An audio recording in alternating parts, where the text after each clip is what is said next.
Well, all right, my good people, it's time to talk movement paradigms and philosophy. This is how I have built all of my things, and it's important for the dailies I want to educate you guys. So I'm going to talk about the wheel of longevity and the arc of capability. This is kind of the overarching paradigm of how you cover all aspects of health, strength, and wellness, and you place them into a morphable structure that can evolve and shift as you do over time. So on my journey, I've been on this never-ending quest for long-term potentiation. I want to keep getting better, more efficient, more powerful, more athletic, more dynamic, but I want to do it over time in a way that promotes balance for longevity, of course. With fitness, health, strength, and mobility, and the body in general, we all know that there are many things to do, but what types of things, how much, how often, what does it look like, how is it supposed to feel? There's not really a framework or a structure, so this is something that I work to solve. We know we need strength, but what about yoga, flexibility, cardio, running, massage? What types of practices within all of these? Okay, so when I was in yoga therapy school, as well as massage therapy school, actively personal training and teaching classes, and I'd already been a D1 rugby player and had many injuries, I was formerly obese, I started to compile and synthesize modalities that eventually became these concepts. Number one, the wheel of longevity. This is the comprehensive framework of all the patterns of movement that influence each other, and when practiced over time, create a turning pattern of practices that you can use for the rest of your life. It's really a complete toolbox. When you expand it further, this also includes life and universal philosophies. This is how I really see the world. But we'll start from the center and we're gonna work our way out. The second one is the arc of capability. This is how you implement the framework into your life as a daily health habits or as a complete training arc in its own right. Like I do this arc most of the time when I go do my big gym sessions. The dailies builds it into your week. So let's get into it. The wheel of longevity. Starting from the center, breath and focus. No matter what practice you're doing, developing your connection to the breath and focusing inwards so that you can work out is the most important thing. It's really where everything starts.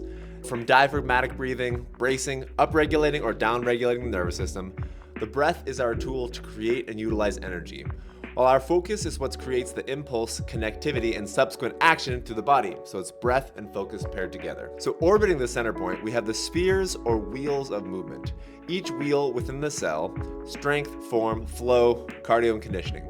They affect all levels of a person, from physical to emotional, psychological, habitual, etc. We each have unique interpretations of the actual event of those modalities, how they are internalized, and their affect and influence on our subsequent expression into the world. Each of these are essential elements. The whole wheel spinning is the expression of things like sport, dance, and all high-level pattern and dynamic human movement. Each one will be used in different ratios depending on the activity. Really, they are not fully separate from one another and are instead more like galaxies of gases that interact and share space. But for the sake of visual conceptualization, I showed them here as this multi-circle Venn diagram, as they have large aspects that are distinct and unique to the groupings of these practices and what they do for the body and the energy, etc. Some expressions of movement will land in most of the categories, whereas others are more specific to just one. Depending on who you are, you'll have natural strengths and proclivities that will favor certain aspects of the wheel. Some of us don't really know what our natural strengths are because growing up we weren't exposed to the activities and training modalities that our bodies resonate with. That's no problem. We all should be training, in my opinion. Training has a gymified connotation these days, but if this were ancient times, functional movement patterns, getting up and off the ground, carrying load, moving dynamically and frequently, would have been so interwoven into our days that it wouldn't have needed a special categorization. To figure out what aspect of training works best for you requires a broad approach of trying things, which you then hone and shape as you delve into each aspect and develop some level of mastery within that modality. So all that to say, expanding our repertoire is an important stage of physical development as we build out our practices to become an absolute wizard powerhouse of a human. You know what I mean? When you do figure out your natural proclivities, nourish those. But recognize that for the wheel to spin efficiently, there needs to be a balancing between the other modalities to keep harmony amongst all of them, as they all interweave and support one another. For example, if you love running, then cardio may be one of your main spheres of action. But if you aren't doing the proper strength training, skills, and pattern work, mobility, and tissue care, your likelihood of injury, decreased performance, and subsequent lack of enjoyment will all contribute to a lower longevity in that arena, which may be your natural draw and strength. And that's sad, we don't want that. Movement is medicine, but getting the proper dosages is bio-individual and changes over seasons. We need to expose ourselves to various forms of each modality, practice, integrate, and experientially understand how we are shifted and can change under each particular sphere, thereby letting that inform and guide our actions day to day, week by week, year by year. You know what I mean? Don't you think about this? Isn't this what you think about? No? It's pretty good. So because we all have different natural proclivities, strengths, set points, and the way in which we have operated our bodies, experienced and internalized trauma, and held ourselves over time, this will influence what parts and percentages of each practice will best serve us. To begin to determine that for ourselves, we need to have fundamental practices within each sphere that determine our baseline. It's both scientific and kind of alchemical. Okay, that's a lot. I know, we can talk about philosophy all day. Let's get into the spheres. So beyond the structural components of the body and training, something that fascinates me about training are the many ways in which each modality differently influences aspects of the human experience. When we train in each one of these, we are enhancing these properties, which have a carryover effect into our day-to-day lives and how we operate ourselves. Briefly, here are a few examples of the aspects from each category and their corresponding movement practice. Okay, I like to influence strength a lot. The reason I do so, because when you change the body with hypertrophy and develop musculature, you have more power and motors to use through all the other actions. If you don't have the muscle development, control, and endurance, it's very hard to keep up flow or cardio or form practices. So you need to have the building blocks to be able to do the other things. So let's get into some of the aspects of what strength influences. Strength, of course, musculoskeletal, your ability to move, but it's power creation, it's capacity, it's capability, it's resolve, it's courage, it's dynamism, it's adaptability. When you have strength developed, you have this sense of confidence that you don't get from other modalities. You might have flow and grace and opening from like a yoga practice, sure, but you don't have this developed, I am capable, I can overcome because I have tested myself and I have overcome those limits. Some examples of these modalities are, and this is not an exhaustive list, of course, you have traditional strength training, you have bodybuilding, you have powerlifting, you have strongman, strong woman type stuff, you have just pure hypertrophy and overcoming load. The next one that I find very important, they're all very important, right? They all influence each other, okay? It's like the elements, it's all of them together. So form, I think of as balance, pattern, postures, and alignment. This is specificity, this is specialization, this is limbic coordination. These are all these patterns that you're working through. This is connective tissue conditioning. This is proprioception, knowing where your body is in space. This is joint control. This is activation from the mind into the body, and this develops your focus. These are ones that require a lot of focus. They are skills, they are drills. Some of the examples are physical therapy drills, balance work, corrective postural exercises, movement and sport-specific patterns and prep.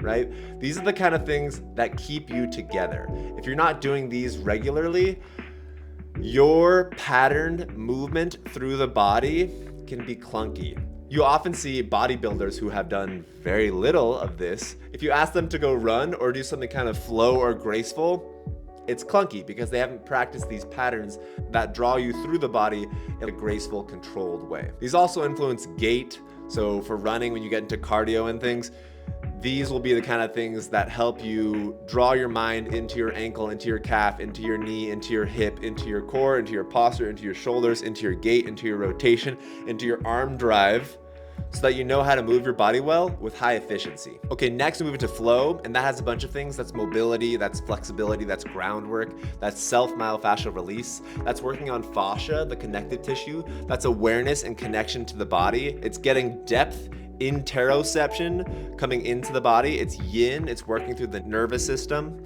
It's rooting down, and it's receptivity. It's coming downwards and into the body. Flow has a lot of the yin calmative aspects that strength does not have. Strength, cardio, those are all yang. Those all go up. This brings you down. Some examples of these are yoga, qigong, self-massage, fascia work, grounded flow, yin type stuff. Some dance, not all dance. Some dance can be very intense. This is very important. This is how you start and end the day. So moving on, we have cardiovascular work. I also put conditioning here and a little bit of core. This is the heart and lung machine. This is circulation. This is blood and energy and moving things through the body. You could have nice big muscles, but if they don't have a good blood flow, that is a problem for your organ system. And you need to think about the muscles as a complete organ system in themselves. They need to have proper circulation. This is going to help the liver, the kidneys, the brain, the heart, the lungs, the whole shebang. You need to be working all these together. This is going to increase your oxygen uptake, utilization, and efficiency. These are all very important for longevity, health, mind, everything. This is very, very important.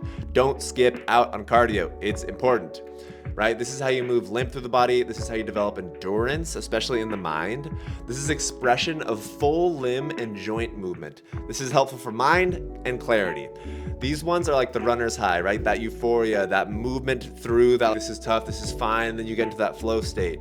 Some examples: running, swimming, rowing, anything that is a repetitive thing in nature while raising the heart rate and therefore circulation of energy through the body for an extended duration of time. That's what I think of as cardio and conditioning. The proper doses of these modalities then, when applied to imbalances and strengths within the individual, can serve to alleviate traumas and weakness, bolster and reinforce positive traits, which allow your life force and path to express at a higher level. Very literally, the ways in which you can train can impact your expression as a human, the courageous actions you choose to take in the life that is in front of you. Magic. It's literally magic through the body. Okay. Whew. So that is the tangible, actionable physical practice. If we move ourselves one sphere outward, we are in what I call the world sphere.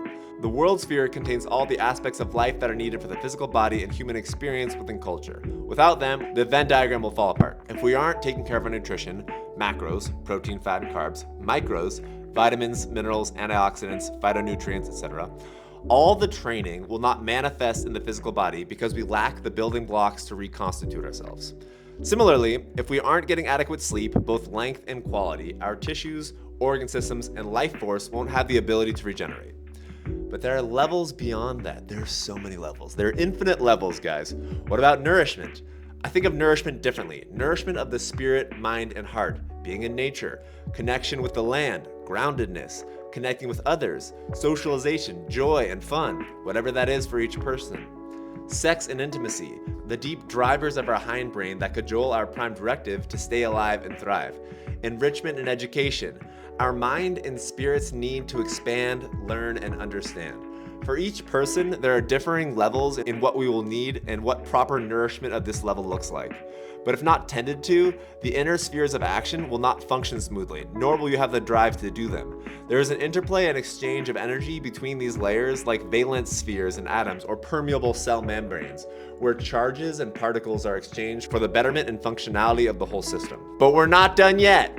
Beyond the world sphere is the universal sphere. The universal sphere is the why of life.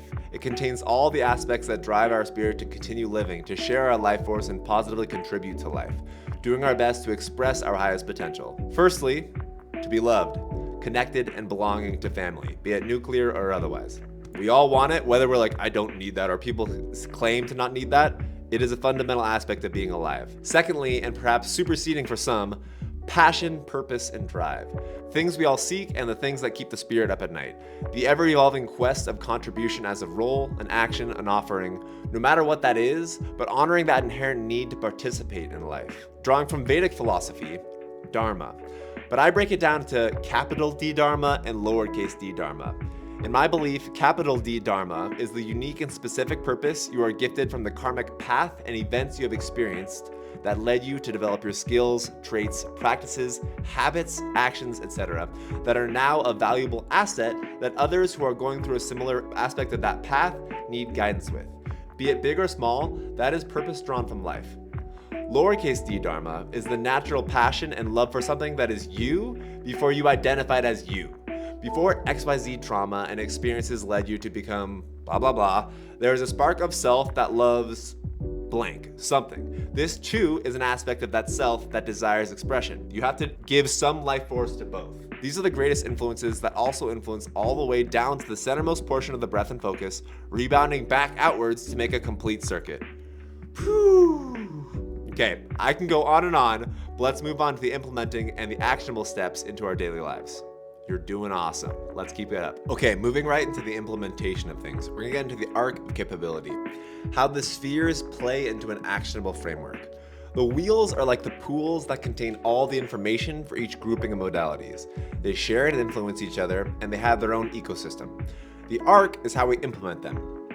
It's a bell curve that distributes the modalities into the most graceful and synergistic format to action from. Now, mind you, this is a living concept, so the flow described below is an example, and it's not the only way. You can change the percentages. Depending on your starting point, natural strengths, and where you desire to evolve your form, what you like to do, what you want to excel at, you will shift the amount of time spent on each aspect and can adapt the programming within the structure. It's kind of like video games where you are developing different skill trees, right? So you get to place your time and energy into the ones that best serve you. You start at the base by tending to the central nervous system. This means tuning into and turning on the breath. This means landing the body and mind from all the other activities you're doing prior, harmonizing them, and honing your focus to do concerted effort and work. You'll get the best results when your mind and focus are tuned into the body and you're not just arbitrarily, quickly starting to go. Movements are slow, intentional, and methodical here. You get into self-myofascial release, massage work, rolling and articulating the body, as well as slow, grounded flow, working into controlled ranges of motion, bringing hydration to the fascia and connective tissue, and blood flow to the muscles. You're also beginning the baseline deep connection of mind-muscle, proprioception, and interoception, internal work. This is basically your pre-flight checklist. We need to tune in to get a gauge of where everything is at and begin activating all the systems before forcing power through the body. We then move into flow and mobility as well as core activation. After things are settled and open, we turn things on, working through patterns that globally turn on the whole body, engage the core, and prep us for larger locomotion patterns. These are the prep movements that are supple and pliable. They tune us into more animal movements and set us up to build patterns that create heat. We go from cross crawl, floor, and core work. These are like toddler patterns that we learned when we were very young. We get into patterning and articulating the limbs for dynamic athletic movement. This does not need to be a full athlete's workout, but there are aspects to be used by people of all ages to retain skills of agility, balance, resilience, muscle prep, pre-fatiguing muscles, patterns for better posture, etc. Heat is building in this phase, and we may add circuit training to increase the heart rate and pump energy through the body, the length of which depends on the type of training you are gearing yourself towards. Again, this is a longevity training art. This is not power specific. This is putting them all into one complete workout, and you can moderate it as you so choose.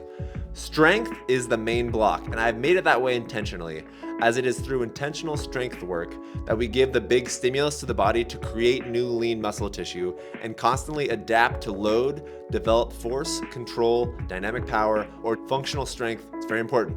This is how we articulate and move our bones. This is the main work to keep the body in a growth phase where it is working to heal. It's the way that you keep the immune system strong. Muscles work to pump lymph through the body. After the main strength block, we work into synergistic accessory movements. These can be parts of your sport, movements of hypertrophy, postural skill work, or flow. It's the other side of the arc that you wanted to do more of or didn't get to do when you were warming up. From here, you can pulse energy through the body with more cardiovascular work. This is particularly effective if your goal is to do more body composition change and lose fat, and or wind down and land with a slow flow and long poses plus more self-myofascial release. You don't have to do major sessions within all of these, but it's nice to wind it down. This is also the unwinding of the nervous system, involving yourself in long, slow exhales and dismantling the yang, upwards, energy needed for the push phases of the middle part of the arc. The arc can be done in one complete workout, but it can be broken up into one's day as well. One of the main barriers to success is knowing that there are many things to do, being unsure as to which ones are needed, and feeling overwhelmed that you can't do all of them, so you don't do any of them. Instead, we can bake pieces into our day to keep the wheel turning and allow the body to be in a constant flow and growth phase because you are continually tending to different aspects in a way that is harmoniously woven into your work/life flow of the day. So you don't have to do the whole arc in one flow at the gym. It's awesome. It's one of my favorite things to do. People wonder what type of athlete I am, and I tell them that I train on arc. This is my philosophy. But you can break it up into your day. You can start your day by doing a little bit of yogic and mobility work, right? A little bit of flow on the floor.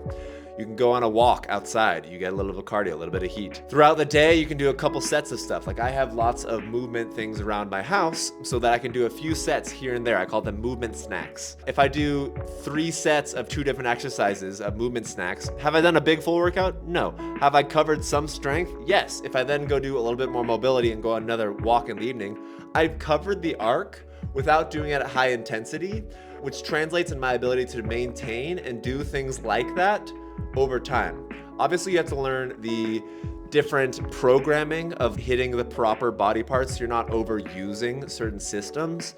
But the general concept is very important to understand. When you can understand how this works, like, oh, I train mostly posterior chain legs and a little bit of pull. Great. The next day I can do a little bit more midline and push. Great. Then I can insert the next day some more rotation and carrying, some loads, some holding, some farmer's carries. Great. Then I can repeat that cycle, add some more cardio. And in that, you've just done 5 days of programming. You then recycle and shift little movement patterns throughout, and you can literally do this forever. These concepts are important to master because they teach you the way that you can keep loading in different patterns, movements, workouts, and trainings to have a robust system for the rest of your life. Let's do this. Keep going. I love you. You're doing great. If you have any questions, just let me know.